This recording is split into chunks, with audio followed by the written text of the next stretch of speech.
But the commentary here from Mayor Eric Adams, could this be a sign or advice that Democrats could really heed nationwide? We are going to get into that debate here. We've got Brian Andersson. He's the former New York City Commissioner of Records, and Mark Vargas, a Chicago radio host, joins us.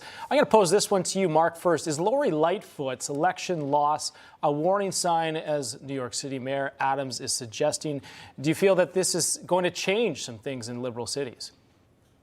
Well, there's no question about it. And despite the drop in crime in New York City here, one thing certain: criminals hate the cold. And so you're naturally going to see crime drop during the winter times. But Eric Adams and Lori Lightfoot both share rising crime. Crime is up 25% in Chicago, or in New York City, since Adams has been mayor. And Lori Lightfoot actually campaigned on reducing gun violence. But what's interesting is here in Chicago and in Democratic-controlled cities like New York, you go to the local convenience store, to Walgreens or CVS, they're locking up your shampoo and your laundry detergent, but they're not locking up the criminals. It's interesting that your shampoo spends more time locked up than the actual criminals, but this is a warning shot across the country, across the bow, that citizens are tired of high crime. They want to walk their dogs. They want to shop. They want to spend time with their families in the park. Businesses want to flourish. You can't do that when crime continues to skyrocket. You know, Brian, I saw you nodding your head with sort of the setup of the local pharmacies. It's true. They're under lock and key, the items that you need sometimes.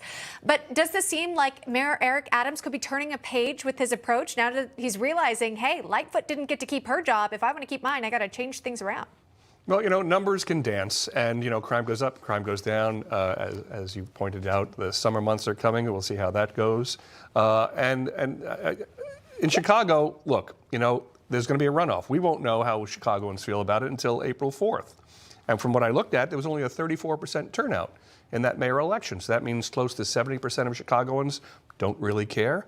So, you know, at the end of the day, we'll see what happens. I know the pro-police candidate in Chicago is at the top right now. But, you know, again, now that it comes down to two candidates, we'll see where that goes. All right, we will. April 4th, it's coming up sooner than we know it will be. Brian Andersson, Mark Vargas, thank you, gentlemen, for joining us today.